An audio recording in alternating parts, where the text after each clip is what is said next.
Hey guys, Metal Jesus here, and I'm back with another holiday gift guide. And just like last year's video, I've got a great assortment of gifts for pretty much every gamer in your life. We got some quarter-sized arcades. We also have a bunch of handhelds. We've got cases for your handhelds. We've also got the definitive guide to the Nintendo 64. I have a bunch of third-party controllers to show you, and we've got some great artwork for your game room or office. I think you guys are gonna love it. Let's take a look.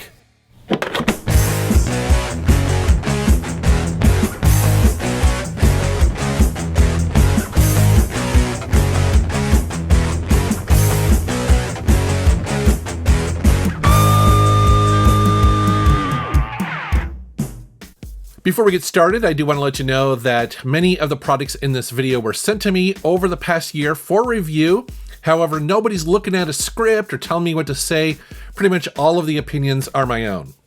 And so I want to start with third-party controllers, and that's because there are a lot of really great ones out there. I'm going to show you controllers from 3 companies, but specifically it's because first-party controllers, while really great, they are also really expensive. And so sometimes you can get pretty decent controllers from other companies that do a really good job. Starting with a couple controllers from a company called Power A. They've been around since 2009, and they have a bunch of licensing deals with Nintendo, Xbox, and PlayStation, and they just happen to be in my backyard. Their headquarters is in Woodinville, Washington, very close to where I live. So yeah, this is pretty cool.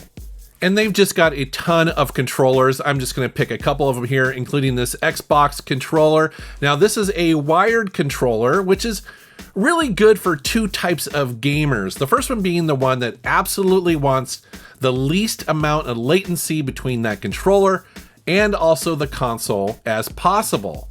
And also because it's wired, it doesn't need a battery, which means it's definitely lighter than you might expect, which is nice for people who don't really want a heavy controller, especially, when you're playing for a while. It's nice to have a light controller. Also, I just dig that cool graphic design. It's cool how it changes kind of as the light hits it. Very unique, very cool looking.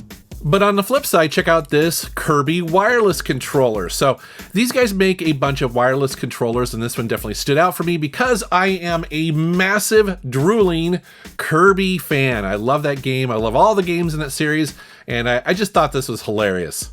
And this one being wireless, it does take 2 AA batteries, which they thankfully include in the box. That's pretty nice. It also has 2 mappable buttons that you can program on the fly, so there's no need while you're gaming to jump into the system settings. You can just do that while you're playing. And like I mentioned, these are fully licensed, which is really cool, right? Now, admittedly, holding this, it does feel a bit cheaper than, say, a first-party Nintendo controller, but also consider that this is only $45, and so that's significantly cheaper than the $70 that Nintendo charges. Moving on to another company that makes a bunch of cool controllers, that is Retro Fighters, and this is the PlayStation Mantis. So this is a wireless controller specifically designed for the PlayStation 4 and also the PC. The big feature here is that it has Hall effect thumbsticks, and so these should never drift on you. They are also a much higher precision when using them. You can definitely tell the difference between Hall effect thumbsticks and the regular ones. So yeah, this is nice. Here you have the Battler GC. So these are wireless style controllers designed to be a replacement for your regular Nintendo GameCube controllers. But the cool thing is that they also work on the Switch, the Wii U, and the PC. And Retro Fighters always has a bunch of different designs depending on what you prefer. So with this one, while it's cool that they have the classic GameCube purple, I do prefer the see-through. I definitely dig that. I'm a sucker for that style. And Retro Fighters have been making really good retro-inspired controllers for a while now. They're very well respected in the community, and they only cost $40.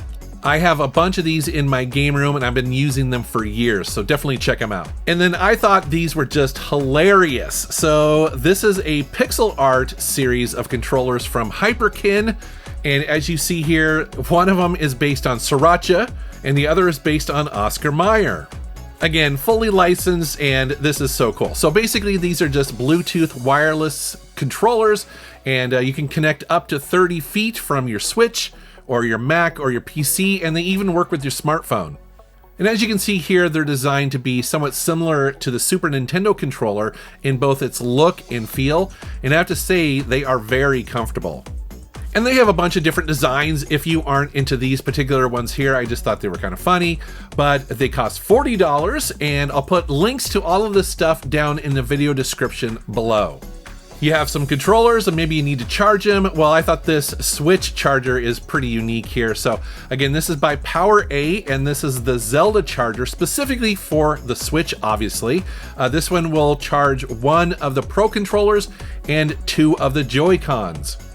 I thought this was pretty cool because I obviously have the Zelda Switch, so this is a perfect design for my game room. But let's say that you need a headset and you're playing some Mario Kart on the Switch as well. Well, this $30 headset from PowerA is pretty cool. It is ultra lightweight. It also has over-the-ear pads, and it's a very soft material designed to be basically comfortable. You can wear this for hours. It has a detachable mic for easy travel, which is nice, so you can throw it in a backpack or in your luggage, no problem there. And this particular one is wired, so it doesn't need batteries and basically just works off of the Switch's 3.5 millimeter audio port. It also means that it's actually lighter because, again, it doesn't have that extra weight in there. And speaking of portable, let's talk about the PlayStation Portal. This, for a lot of people, myself included, has been the surprise hit of this year. A lot of people thought that this thing was kind of a joke when it was announced and didn't understand the point of it, but I picked one up and I did a video using this 5,000 miles away from my home in Seattle to Norway, and I was stunned that it worked. It was amazing. In our house, this thing actually gets a lot of use. My wife has been playing a bunch of RPGs in our living room using this, but the best thing is actually that Sony continues to evolve it. When this first launched, you had to have a PS5 sitting in rest mode, and recently Sony has added cloud streaming to this, which means that you don't have to have a PS5 anymore. You don't have to have it sitting there waiting for you to, enable it. Basically, if you have an active PlayStation Plus premium membership, then you can get access to a bunch of games through the cloud. So that is pretty big news, and to be honest, it probably should have shipped with that originally. I think that would have been a great selling point, but I'm so glad that Sony added it, and for $200 for the Portal, I think a lot of people are probably going to pick one of these up. And if you do pick one up, you are going to want to get a case for it. There are a bunch of them out there. I just happen to like this one. And speaking of cases, again, if you happen to have a Switch, you're going to need a case for it, and there are a bunch of them out there. These are a couple that I got from PowerA, and I thought, again, these are pretty cool because, as you can see, they're fully licensed and, they're really high quality. You can see here that it's very soft, but also very sturdy as well, so you can throw it into your backpack or your luggage. I like how they have the little slots in here so you can stick the Switch games in there, take them with you if you happen to have physical versions of those. So yeah, these are really nice. They typically go for around $20, but they're often on sale on places like Amazon for as low as $8.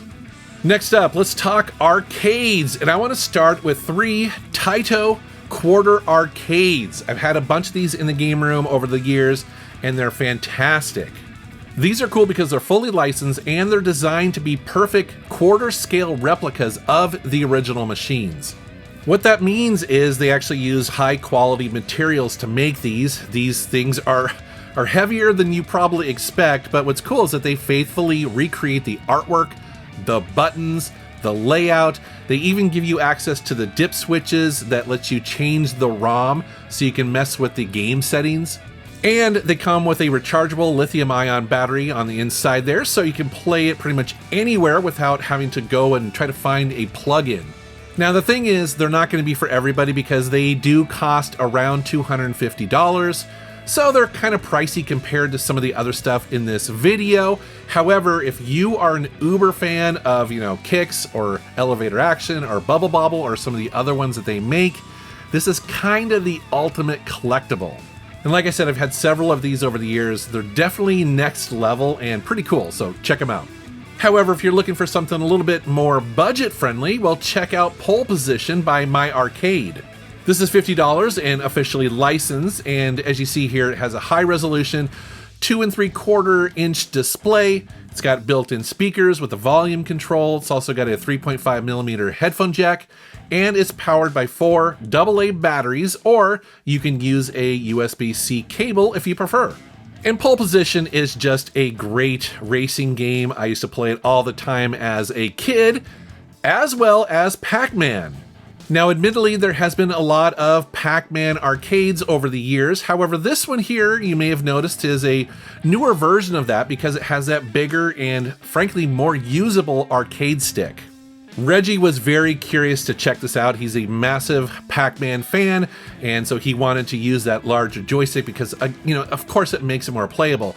But there's another thing he was really excited about, and that is this game gives you the option to play it either in normal or fast mode. Playing this game in fast mode is the best way to play this, in my opinion. It really changes Pac-Man, so that was really fun to see, and it also has a high score saving feature, and this one also is $50. We're going to switch gears here a little bit and talk about a book that has come out, and this is the Ultimate Nintendo Guide to the N64 Library. This is the latest book from Pat Contri, also known as the NES Punk. Pat and his army of writers have written a bunch of great books over the years, and like I said, this is the latest one here. What's cool about this is the ultimate guide to the N64. I mean, it just contains tons of information, screenshots, and reviews of every single game that was released for the N64 worldwide. We're talking North America, PAL, Japan, it's all of it. And what's cool is you're getting a modern review of every single one of these games, including the rarity, the likelihood of you finding one of these, and also, sometimes the variances of the labels and also the cover art. But you get even more than that because as you get to the back half of this book, well, it starts digging into the hardware, the accessories, all the console variants. It's crazy. Oh, yes, the different variants of the systems here. Perfect, dude. My favorite was always this one right here. I love the purple N64. As you can see here, it's a big hardbound book and sells for about $70 on Pat's website, or maybe a couple bucks more on Amazon. And again, if you are a fan of the N64 and you want to dig into it, or maybe even learn some stuff that you never knew about it, this is a really cool read. I also wanted to mention some of the clone systems that are out there that let you play video games, like the Anbernic Handhelds. You see one here. This is the model RG556. This company has been making these type of handhelds for a long time in many different configurations and price points, but I wanted to highlight this one because it is one of the newer and more powerful ones that are out there. This typically sells for about $185 off of their website. It has a 4.5-inch display that runs at 1080p, and it's got a bunch of powerful CPUs and GPUs jammed into this thing with 8 gigabytes of RAM, and it runs Android 13. The battery life is about 8 hours depending on the games that you run, and the reason why I wanted to highlight this one, again, it's powerful enough to run PlayStation 2 emulators, which is that next level that I think a lot of people are looking for. I also like the look and feel of this one. It kind of has a little bit of a Switch vibe going on. It definitely has that kind of comfort. And I mentioned it before, but I'm a sucker for things that are see-through. I know it's a total throwback to the late 90s, but I love it. I miss it. And it's cool when some of these people make them see-through like this. It's awesome. And then here's something I mentioned last year that I think a lot of people really liked, and I wanted to show a couple more this year, and that is a company called Grid Frame Studio. As you can see here, what they do is they take old tech and they deconstruct it and then turn it into art for your game room, for your office, for whatever, but it's so cool. When I was a young kid, one of my favorite books was a book called How Things Work, and essentially it was kind of like an encyclopedia for kids, and they basically showed you how all this technology worked. And so that's essentially kind of what they're doing here. They have this PlayStation 5 controller. They show you this Game & Watch here that's pulled apart, as well as the original Nintendo DS. And I guess they get this from secondhand broken hardware that would normally just end up in a landfill, but instead they take it and they make this artwork. Now the thing to know is that they're not cheap, and so they're usually somewhere between $100 on the low end to several $100s depending on the device. And by the way, it's not just video game stuff. They also have a bunch of these that are cell phones and iPods and a bunch of other things like that. So if you're interested in this, definitely check it out because I love having these in my game room. And that, guys, is my holiday gift guide. These are always really fun to make and, you know, try to give you an idea of some things that you might want to pick up for yourself or maybe, you know, the gamer in your family. I'll put links to everything down in the video description below. And as always, guys, I want to thank you for watching my channel. Thank you for subscribing, and take care.